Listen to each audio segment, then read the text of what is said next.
It's August PK. All the writers on all the major websites have got to come up with something. And they come up with a lot of lists. CBS Sports with a list of the Big 12 coaching rankings. Your guy, Kenny Dillingham, number 4, the biggest riser in the Big 12 a year ago, holds steady after validating ASU's rapid turnaround. Joey McGuire at Texas Tech, number 3. I guess they have so much money, it's really hard to impress as a coach and get all the credit for all the wins because everybody's looking at the money. Willie Fritz at Houston, number 2, getting them to double-digit wins.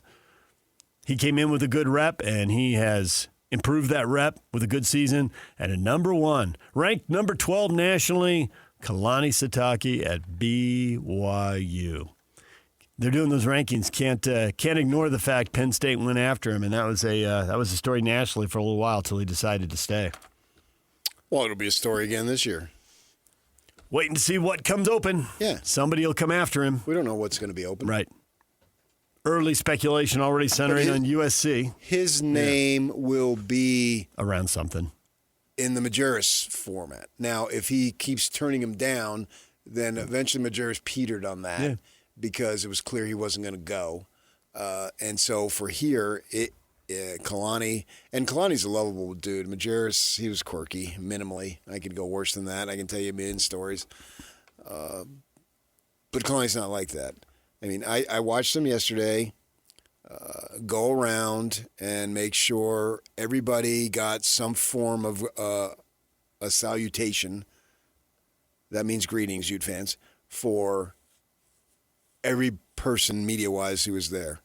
I mean, we're interviewing Papinga. He gives me, the, hey, because he got done. He was walking in the locker room. And so he gives me like the heads up, catches my eye. Well, that's not good enough. Then he's got to come over, and he's not going to interrupt the interview, and he's got to give you bones, right? That's just who the guy is. So the dude is lovable, but yet he is also, he's won.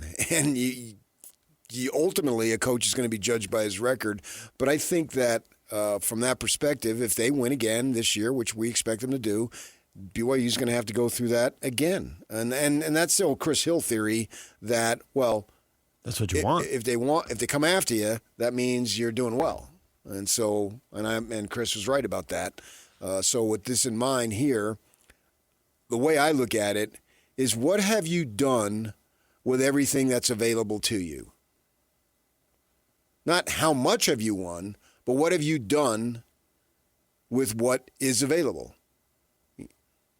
I mean, Ryan Day, okay, he's winning, but everybody wins there. Congrats. Get in line. That doesn't mean he's not a great coach. It's just that he may not get the run there that he would if he went to Purdue and did what he did, or any of those other Michigan State, you name it. So for here, yeah, I've got no problem with that list. And Morgan, he should be at the bottom because he hasn't done anything yet. They got him next to last. Well, he should be. Yeah, and the two guys at the bottom are brand new coaches. And they ranked him 15th because he coached one game, and they looked good doing it, and they won the bowl game and all that. And there's only one coach in the league who's never coached one game.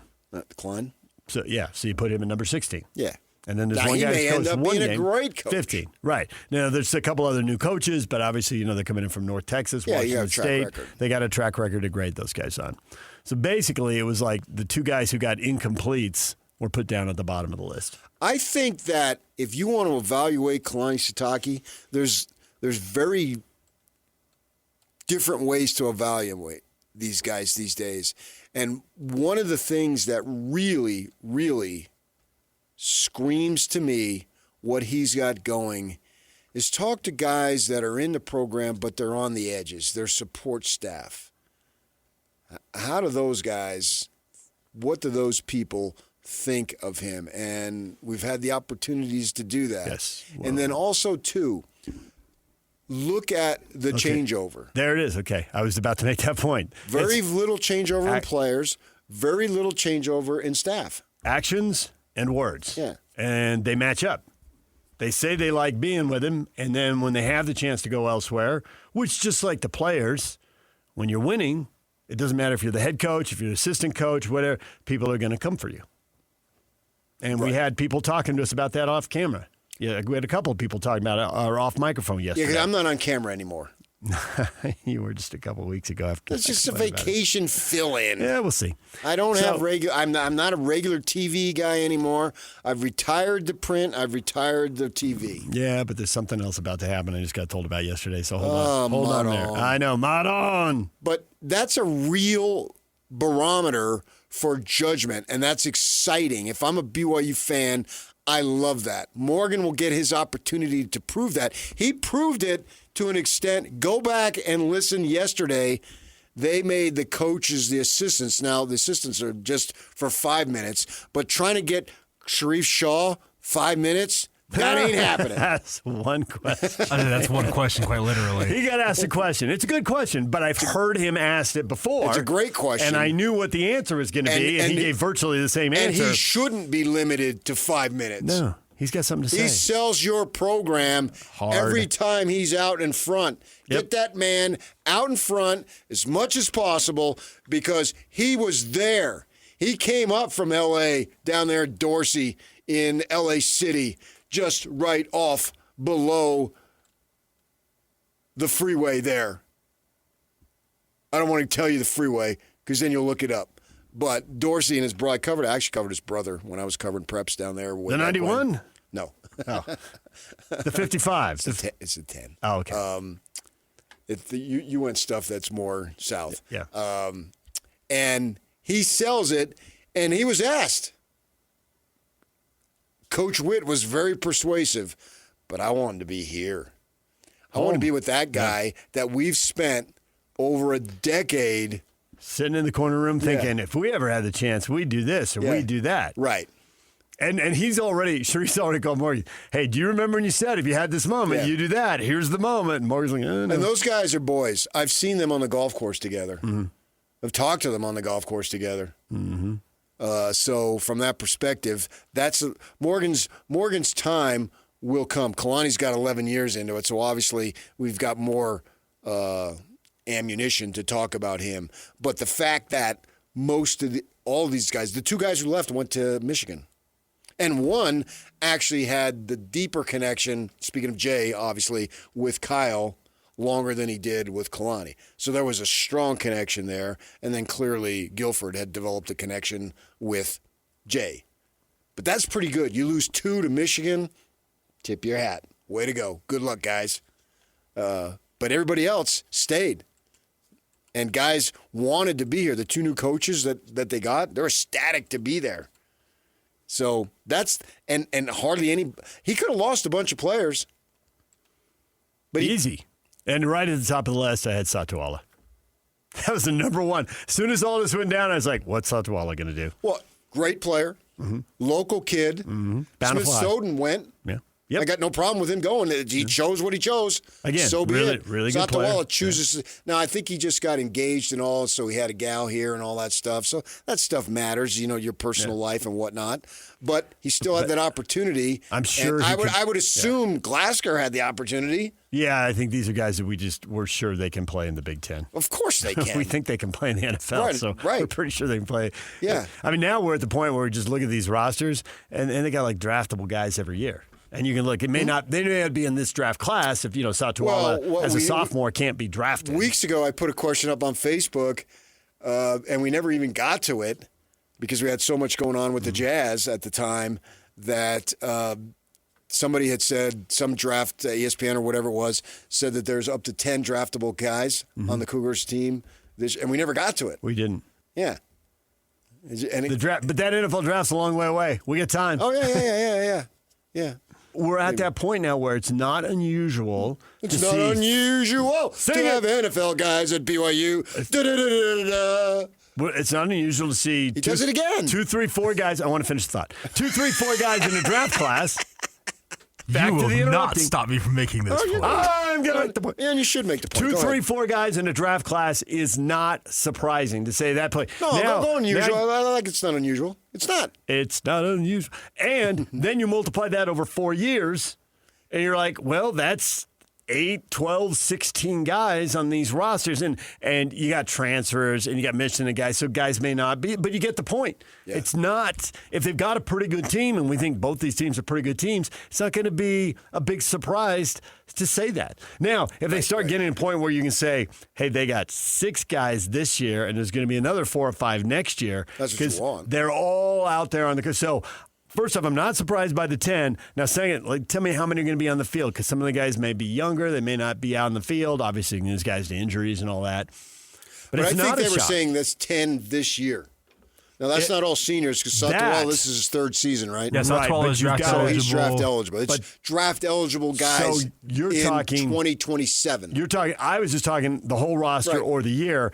But what you're saying, and this is the way football works, we just have to adapt to it, there's 3rd, 4th, and 5th year guys. All those guys are draft eligible. All those guys are draft eligible. Yeah.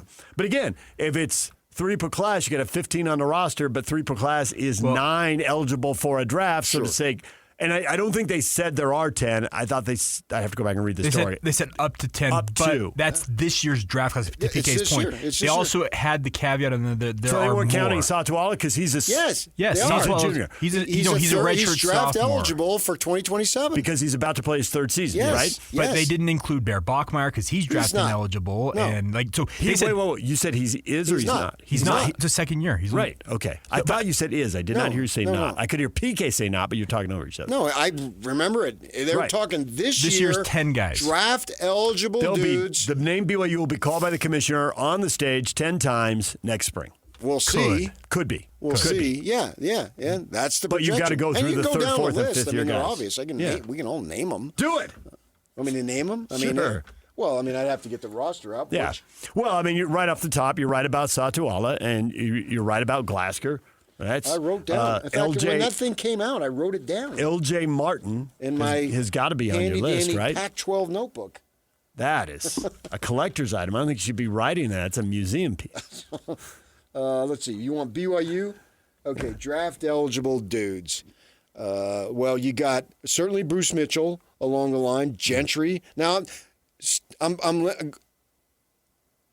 being not necessarily specific. I'm naming possibilities.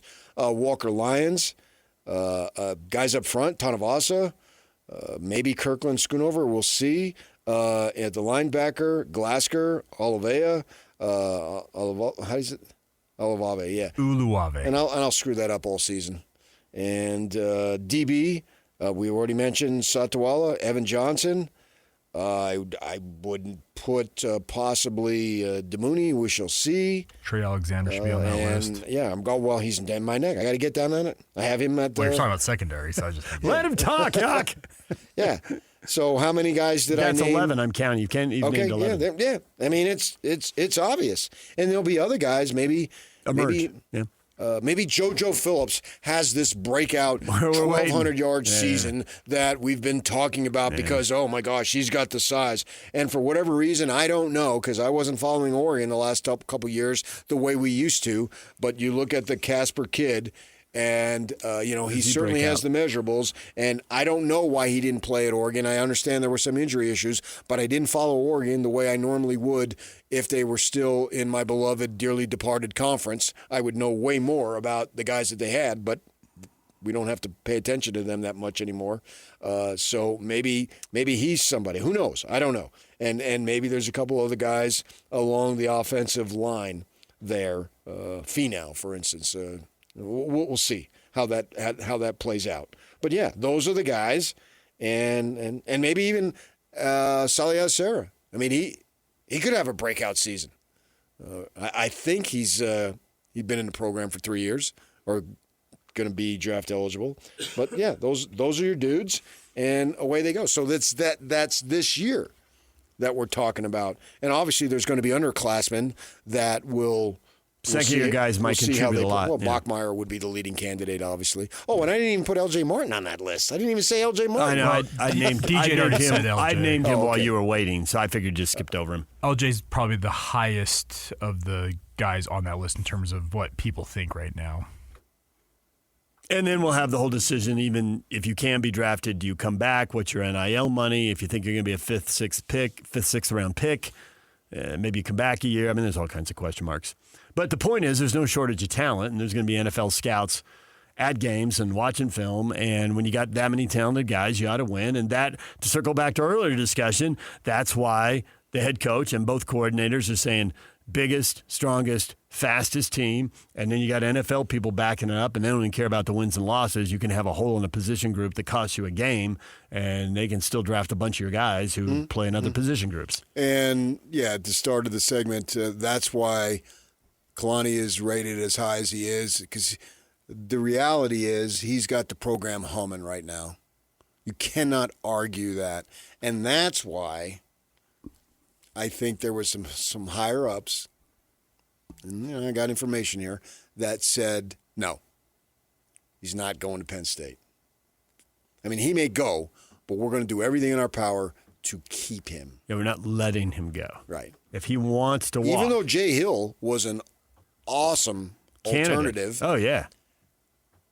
The folks at the highest levels, which are not necessarily at the campus level, we're keeping him. We're gonna keep him. This is our number one objective. And normally in those situations, when those people who really, really have the decision-making power, if they say this is our number one objective, it's going to get accomplished. And then, see, we had to go down to press conference because they got done. Right. And there's so much that goes into it. And you start with the winning because it's always about the winning. 4 double-digit win seasons in the last 6 years. The other 2, they had QB injuries.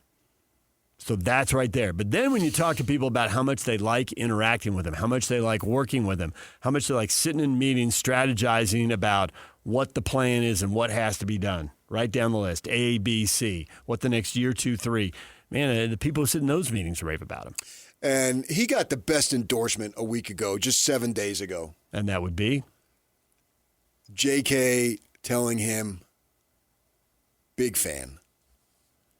She looked at him and just said, big fan.